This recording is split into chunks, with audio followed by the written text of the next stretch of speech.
I've been on skates for 32 years. I started skating when I was 2 years old. Started playing organized hockey when I was 5. Played in my hometown of Owota, Saskatchewan until I was 15, and then I played in Esterhazy. Then the next year I moved away at the age of 16 to pursue the hockey dream.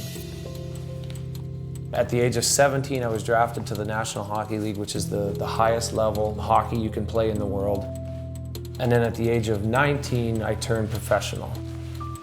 I made the NHL at the age of 20 and have been playing the last 14 years. The game means so much to me, winning means so much to me, the National Hockey League means so much to me. There's no better feeling than stepping on the ice in a game that I love and just competing against the best in the world. And you're gonna win some and you're gonna lose some, and the times you lose motivates you to be better, and the times you win, you're so happy.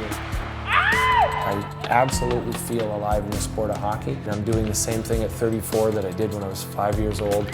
Hockey's a huge part of me. It's a huge part of my life.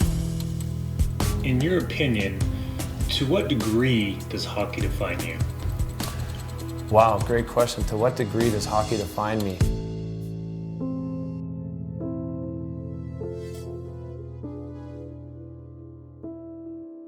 Good boy. Come here. Good boy. He's a good boy. Did you meet a buddy? Did you meet a buddy? Go, go, go, go. Torin, watch Harley. 0 calories burned. Just 0. Look, just standing and sniffing. Right, Mama? You don't like to run. You come to the park to check out the boys. It's safe to say that Harley lives a relatively carefree life. You come to the park to check out the boys. Ready? Ready? Ready? Things are a little more complicated for Brooks Laich. Come on. Come on. He's a 14-year NHL veteran, and for the first time in his career, he's an unrestricted free agent, meaning he can sign with any team that he wants. It also means there are no guarantees. With no team to provide him a city, he has planted roots in Los Angeles, California. And there's a very good reason for that. This is gonna sound cocky, but before Brooks met me, hockey was the #1 thing in his life. You know, arguably is the most important thing in his life for him, professionally, spiritually, mentally, all of those things. I mean, it's who he is. It has been his identity his whole life as far as, you know, I'm a hockey player. Jules brings everything to my life. I could have the greatest day ever at the gym or at the rink, and it pales in comparison to the moments that I get to spend with her when I'm around the house, making supper. Our family life is so strong. I can't imagine life without her anymore. We like to cook more than we like to eat out, and then usually she's been out all day, I've been out all day skating and working out, whatever, and this is kind of quality time together. Is it like a bonding thing? Hello? Sorry. Clearly a bonding thing, hey? What are you doing? I love you so much. Yeah, you say that now because you're mad that you were texting. You got caught on camera texting. Anybody who knows him knows that he's authentic, he's genuine, he's the most welcoming person you'll ever meet. You feel immediately comfortable and ready to just be you. And so I think for the first time, I felt safe to be myself, my goofy, crazy, wild, genuine self, and he was completely accepting of that, and in fact, encouraging. This looks good, babe. Julianne Hough has been a part of Brooks' life since 2013. She's both an actress and a singer, but most of her life has been devoted to dancing. Well, between the both of us, we've won 2 Dancing with the Stars titles, so that's pretty good, but I didn't win either of them. I'm 1,000% the better dancer in the relationship, but I will tell you, Brooks always is the one to ask us to dance. And I've begged her since we met to teach me how to dance. And even for our wedding, I didn't even get taught how to dance. And just out there on the floor, just flailing away, trying my best. But husband and wife trying to teach each other their sport or their, their career, whatever it may be, that can get a little heated sometimes, I'm pretty sure. So I'm like, hey, I love you too much to fight with you over dance moves. Admittedly, she had never seen much hockey before she met me. It's still fun because she's still learning hockey, so she asks some funny questions for me that I don't usually get asked. But the same for me with dancing, right? I never knew much about dancing until I met her, but I'm so thankful that she appreciates my passion and promotes me to do it. I think she's my #1 fan, along with probably my parents and my brother and sister, but she's an amazing, supportive wife. It's like Christmas, buddy. I'm 34 years old, which I've been fortunate enough to play in the National Hockey League for 14 years. The average career is only 5, so I'm very fortunate, but I still feel like I'm a kid, and I have so much hockey left in me. Now, the nature of the sport is it's trending super young. It's now a league of 22 to 26-year-olds are the most dominant players, and so I'm on the wrong side of 26. I'm trying to develop some momentum this summer, show that I'm still young, still have legs. The game still means a lot to me. Winning means a lot to me. And still searching for a contract for the fall because I want to continue my hockey league career and play as long as I can, play the sport that I love and try and compete for a Stanley Cup. The LA Kings offered Brooks a professional tryout agreement, or PTO. He now has a chance to earn a contract while attending training camp. I have so much hockey left in me, and I'd love to do it, love to play it for the LA Kings and be at home here with my wife. When we first met, he's had a bucket list, and one of his bucket list, moments was that he would finish hockey on his terms. Unfortunately, that might not be the case, but I think he's done a lot of self-work, and to be honest, CrossFit, working out, being in LA, having his friend group and community group that is CrossFit based, he's opened up his whole world to the fact that there is a lot that he has to offer and discover in the future.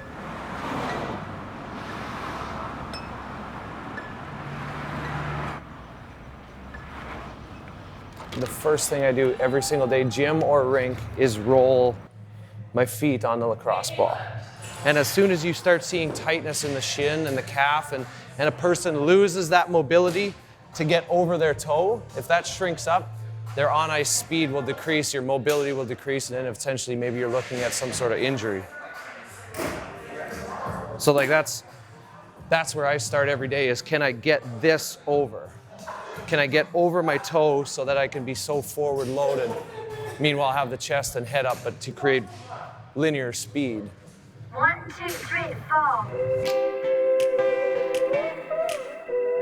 At this point, you may be asking yourself, how does an established professional athlete pick up CrossFit as a training methodology? Well, it may have been fate. Would you play for a minimum salary contract? Yeah. Sure. What's minimum salary at your level? 600 or something? Yeah. But I don't care, I'm at home. It's not about the money. I just want to play. It's so much Play, fun. yeah. Just want to play. Brooks is talking contracts with his good friend Lewis Howes, who happens to have trained under the 2010 CrossFit Games champion, Graham Holmberg. I used to play college football with a guy named Graham Holmberg back in 2005. So I started to train at his gym in Columbus, Ohio. Then when I moved out here to West Hollywood, I joined Brick. So when Brooks asked Lewis, where do athletes work out in LA? He sent him to Brick. Stepped in, saw open floor space, saw athletes, saw people doing things that I had never even experienced or seen before in my life, and was immediately hooked and said, okay, this is the place for me. This is where the athletes are. This is where I want to be. Good. Peel those shoulder blades back. Sees Flores, he's the head coach at Brick CrossFit. And my first day of training with him, he put me through about 30 tests, that things I'd never done before, never explored before, never moved in that way before. And I pretty much failed every single one of them. There it is. 3, 2, 1, right at 14. Brooks' capacity is like no other. Hug, power, drive. Good. Perfect, 30 seconds. He has one of the best aerobic capacities I've ever seen. Yes, you're at 26 to 28, averaging about a 140. Perfect pace. My biggest weakness when I first started CrossFit, I think, was just sounds surprising, but a lack of mobility. Foot out, drive up. Yes. Good rotation, good torque. He pointed out so many range of motion things that I couldn't do. Yeah. Good, good, excellent. Even just an overhead squat. I mean, from playing hockey, I was so hunched over. We're working on new skills here. Yes. Tighten that core, come on. Small steps, small steps. There you go. Tighten up that core, feet together. I think that when people think elite athletes, they think that they move perfectly and that the reason that they're in their sport is because they're at their best.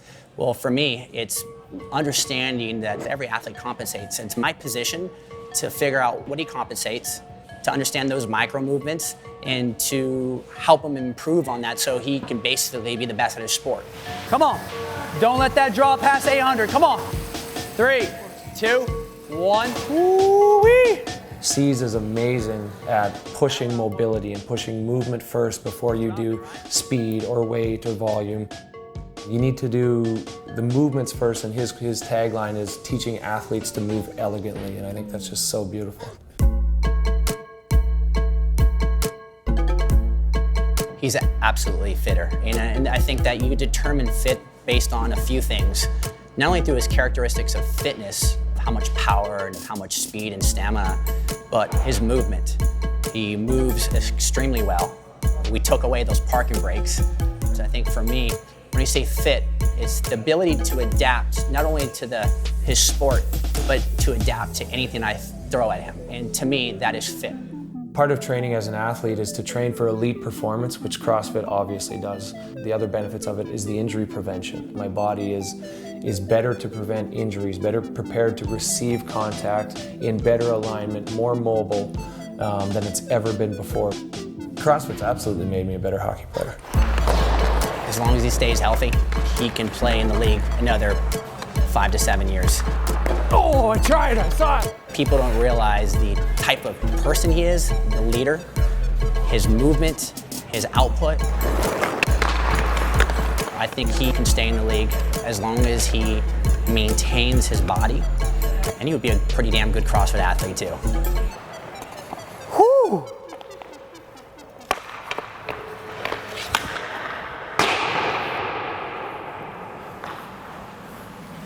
That's some good work.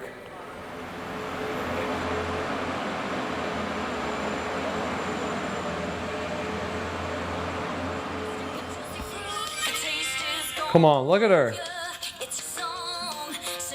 How old are you in this, babe? 19. She's singing it too. Although I didn't know that. I had a good friend one time tell me, if you want to make God laugh, tell him your plans. It was just the outfit, like the little shorts and the cowboy boots, like.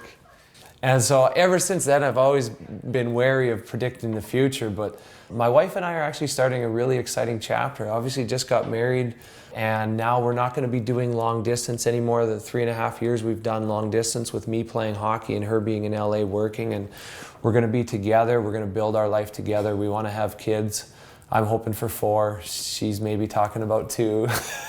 So we'll see where that goes, but just exciting time to be alive. 34, my best days are absolutely still ahead of me, and I'm so curious to what I can create and accomplish every single day.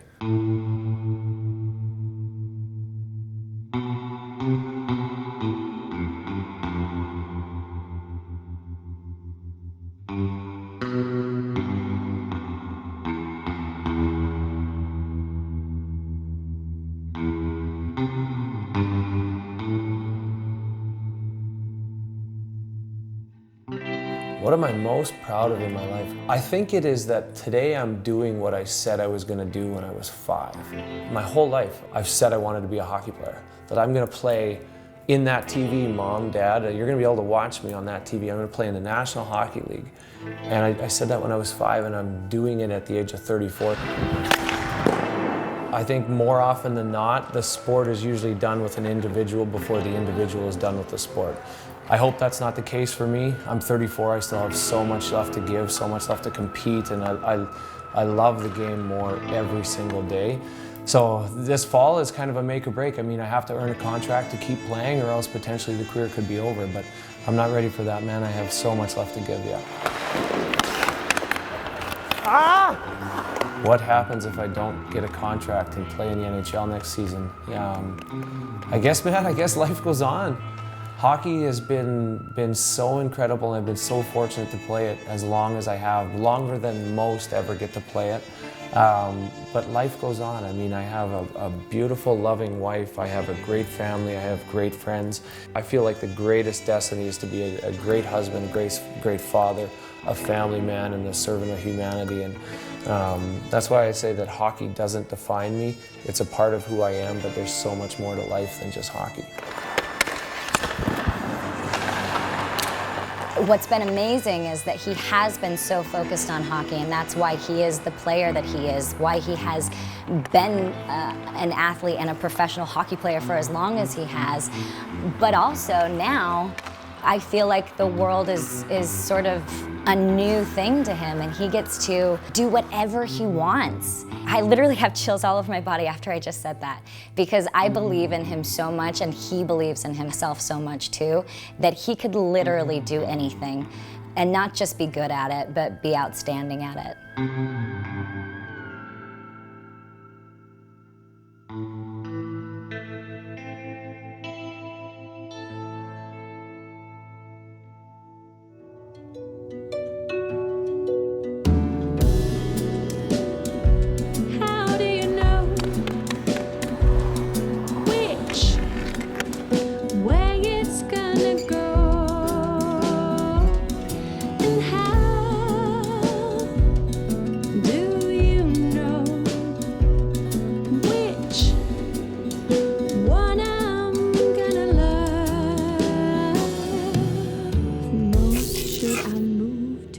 London.